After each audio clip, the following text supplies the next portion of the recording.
Well, hi, folks. Meteorologist Michael Wilhite here with Southern Indiana Weather. Thanks for watching my latest long range update here. It's been nice and sunny and, very warm, reasonable weather here. It's not been extreme warmth the past few days, but, temperatures in the 60s and even some lower 70s.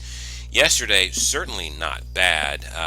Now, I do think there's going to be some of those warm days continued on, but unfortunately, it's going to stay dry for the most part with it. We do have a small chance for some showers as we head into tomorrow.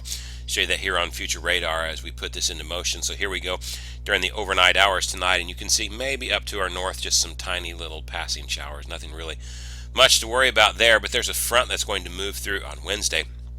There it approaches here. By about 2 in the afternoon, there's showers out to our west here, but you notice nothing really starts to squeak into our area until about 8 o'clock tomorrow night on this radar loop here. And really, there's not a whole lot going on. Just watch how this pretty much breaks apart as it goes past us. The bulk of it will stay up to our north where the low is, and we're just not going to get all that much. We might get a stray passing shower or two. Probably wouldn't go more than a 30 or 40% chance at most with this, and mainly late on Wednesday night and into the overnight hours. So does not look like a big event. Unfortunately, we could use a little bit of rain, but probably just not going to get it here. You can see that on the GFS too. Here's that low as it approaches us, and you can see, well, there it is here, and this would be during the overnight hours, and watch how it just sort of breaks apart. Let me slide this back again. Here's Indiana right here, and you can just sort of watch again, just sort of breaks apart over us. We don't really get much of any accumulated precipitation. There's not really much precipitation to go around with this anyway. It's just very light greens, and that's not much on this particular model. But doesn't really look like a major effect to us. That's going to be the last good chance of rain for a while, and it's not even a great chance here. High pressure settles in. There's another front that moves off to our north here, as you see, as we head towards the weekend. Doesn't look like that's going to have much of an effect on us as well. Maybe for northern Indiana, but it doesn't really look to affect much of us. Possibly as we get later into the week here, about the 1st, that's when another front moves through. The bulk of it, again, well up to our north there in Canada. But it's dragging a cold front here with it, and you see just some very stray, spotty showers start to develop, maybe with this, and then that cold front sort of flattens out here like this and becomes more of a warm front, and then watch what happens as this starts to lift back north with a low pressure system here. That's when we might get a little bit of rain out of it, it says, but again, our chance is not real significant with that either as we just continue on through the model. Really not. You see some storms rolling through. Most of them are rolling off to our north, and there's only a small chance of rain there as we go into, this is early into November. This one looks like a decent chance of rain right now. This would come around the 10th if that timing is even right. But again, once you get so far out on the models here, they're really into fantasy land, and it doesn't. This looks like a fairly decent little storm system right now. This could easily drop off the models, or it could stay on, completely change track. But nonetheless, it looks like there's something around there this time frame that the GFS is sniffing out. Could that bring us some decent rain chances? I wouldn't get my hopes up at this point. And of course, this is a La Niña fall. We don't have an official La Niña, but we are in La Niña conditions, whether it's been officially declared or not. Here's your current temperature anomalies. You can see there's your La Niña right there. We still got the warm blob up here in the Gulf of Alaska. It's starting to cool just a little bit, but it's still there. And there's your La Niña conditions. And on your index, you can see, well, we've been in those pretty much since, back here in July. As far back as the index goes here on this graph, we, for about 1, 2, 3, 4, about 5 days here, we slipped up just barely into the positive territory back towards the end of September. That did not last long at all. It's enough to knock us out of the Niña status. Niña status, to get a La Niña, technically, you have to have 3 months of below the negative 5 degrees Celsius line consecutively. And right now we just don't have that. That's the bottom line, and we're not going to have that for a while. But what we do have, though, is a La Niña-like condition. We've hovered just up and down below this, but we've never really dipped much past -1. We've stayed pretty much mostly between this -1 and 0, and that's La Niña-like conditions. It's a weak La Niña kind of conditions. We've been in here for several months now, even though we can't formally declare it a Niña. And of course, that has an effect on us, on our weather, and that's exactly what you're seeing. La Niñas tend to bring very warm and dry falls around here. Well, that's pretty much just exactly what we are seeing with this. And you can see it in the modeling, the upper air charts too, as we just take a look and we put this into motion. You can see that big ridge over us, and it just persistently stays around. That's a very La Nina-like feature, and it's going to stick around for a while. And because it's still around, notice we even get some dips in the jet stream, some troughs moving through. Most of them stay off to the north because of this ridge of high pressure down to our south. Again, that's a very typical La Nina-like condition. Now the modeling is hinting here that as we head into mid-November, that's when things may start to change. It's starting to sniff out what could be a decent sized storm here around the 10th of November just to our west. I think it's probably going to be a little slower than this, but we will have to see. Nonetheless, and there is the potential for that. Until then, though, temperatures are going to be very warm. We'll talk about what could happen with that storm here in just a minute. But until then, temperature is very warm. You look at your temperature anomalies, and we're just flat out toasty again as you go throughout this. In fact, some of these days are going to be really toasty, especially for November standards. There's some cooler weather possibly on the way as we head towards the middle of November. We'll talk about that in a second. Let's take a look at temperatures here, though. All right, let's get this back down. Let's look at temperatures here and notice where we get. Still, remember about 62 degrees or so is normal temperatures for our highs right now. Look at this. We're talking temperatures here. There's a 71. There's a 77 as you head into Saturday. All right. And then after this, look at this. 76 there for like Sunday. And look at this, 78. This would be for Monday. These are temperatures flirting with 80s, and certainly 80s as we head a little bit down to the south. This is ridiculous. This is end of October standards. All right. As we head into Halloween itself, let's go back here. This would be our highs on Halloween right about here, 78. We're talking a potential of near 80 degrees, the modeling suggests, on Halloween day. That's ridiculous warmth, but you can thank the La Nina-like conditions for that. And as we go through, you see that pattern still pretty much holds. We're still, as we open into November, we're still in the 70s here. By the time we go out here, we're still already on November the 3rd, and we're talking temperatures here in the, in the mid 70s even down by the river. And there's a pretty sharp gradient with this, but nonetheless, we should not be seeing these temperatures. By the time we get this far into November, we should be into the 50s for our average high by this. You're talking 15 degrees above normal again. And as you continue on, that's when a pattern starts to change a little bit. As you head later into the month, you notice we get rid of those 70s. Well, that's certainly a possibility, but it looks like we got some extreme warmth here for November standards. Now, again, we're not talking 90s here. We're not even talking mid to upper 80s or near 90s. That's darn near impossible to get this time of the year. It's not impossible, but it's darn near impossible. We are talking temperatures in the upper 70s to near 80, and that's just downright toasty for end of October, beginning of November standards. That's just ridiculous warmth. Unfortunately, it looks like that's what we're going to face for a little while from now. Changes could be in store there. Let's talk about our friend the polar vortex. Notice this is about where we should be at on the polar vortex right now. So this would be this afternoon, and notice here, this is your polar vortex, but notice it's not a tight circle. It's starting to wobble a little bit. Watch what happens though here as you go into later on this weekend. It's actually forecast to split into two pieces.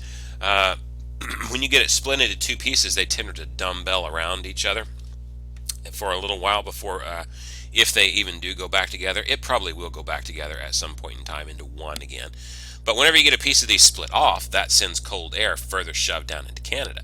The further it gets down into here, the colder our temperatures could be. Just recall with me that what we had with that brutal outbreak a few years ago with the polar vortex all in the news, where we went below zero for 7 days, the polar vortex went as far south as right about here, right about the border up in here south of Huron, Hudson Bay here. So, this is not saying that it's here, all right? We're not quite far that south yet, but the idea is that some cooler weather is coming down on this. And if indeed polar vortex does split off like this and it carries over into here, that could signal some changes as we head into November.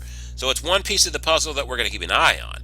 It's not a guarantee yet, but it's the idea here that, that could have some implications in our November weather. We will see. The other thing, if we look at the CFS model, this actually carries this out a little bit further. So this is as far as the GFS will go with this big storm, and it puts us out to our west about November the 10th. Here it is in the 500 millibar charts. If we look at the CFS model with this is what we can see. And the CFS model actually takes that as a pretty deep trough over us here, but this takes it into at about the 11th, so we're moving this beyond just a little bit.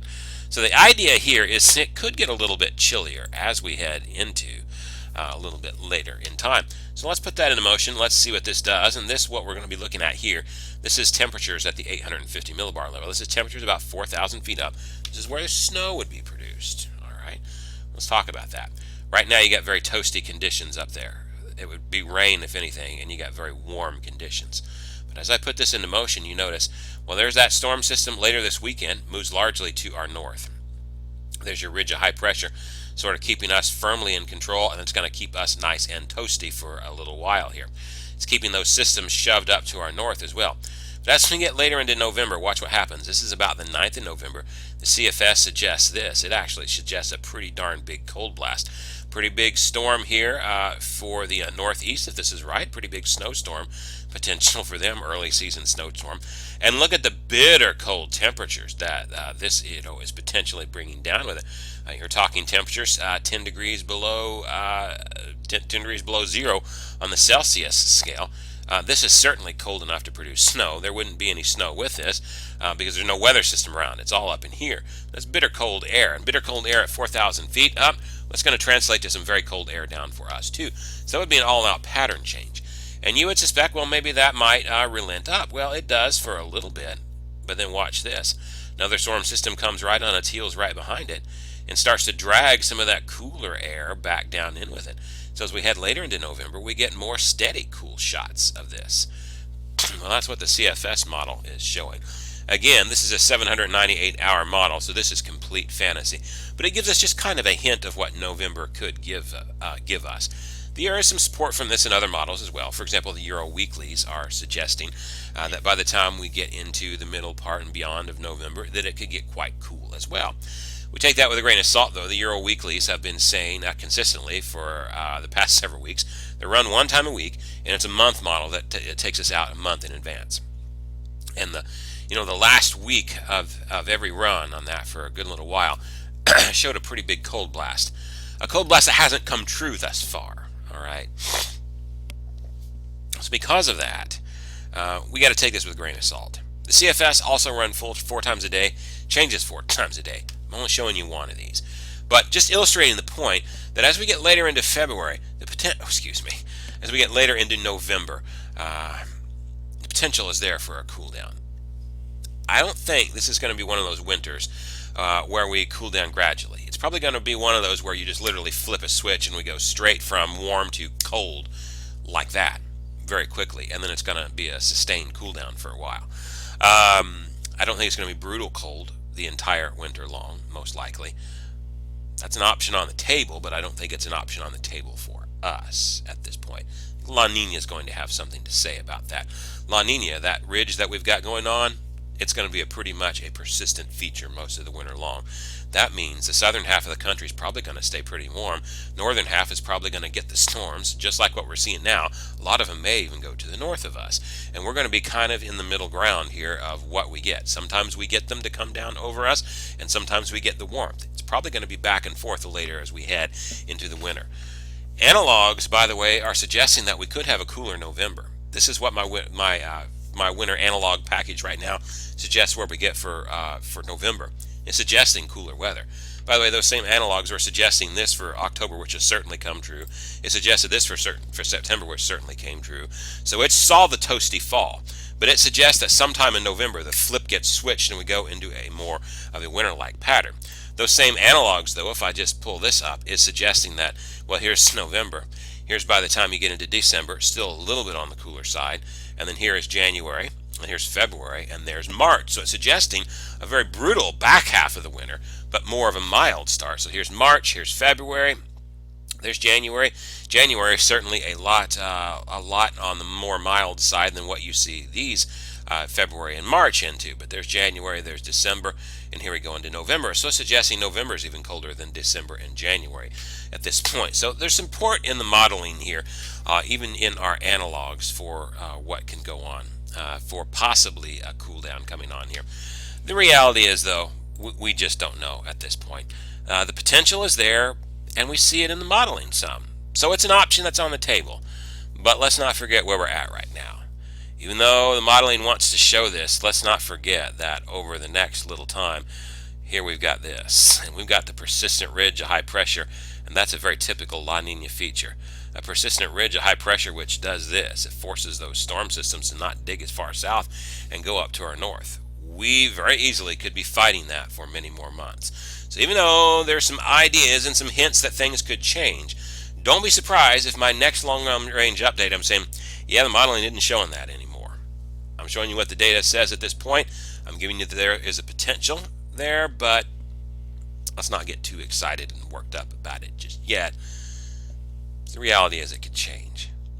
You got two ways you could go this winter. And here in southern Indiana, we are kind of on the line, just to be quite honest. Brutal cold, the persistent cold is probably going to stay to our north this winter. The just toasty warm temperatures probably going to stay to our south. We're probably going to be on that battleground in the in between. Really believe that. And because of that, get used to this, folks. Probably going to be fighting this all winter long, where it's going to be a battle like that. And I want to hear that. Back and forth is going to continue. As of right now, no relief in sight until mid-November from these warmer temperatures. I don't know about you. I'd like to see a little cooler temperatures. I like the 70s. I really do. But it's almost November. I'd like the leaves to change colors a little bit and have a little bit of a fall before we flip into winter. Not seeing that, folks. Just not seeing that.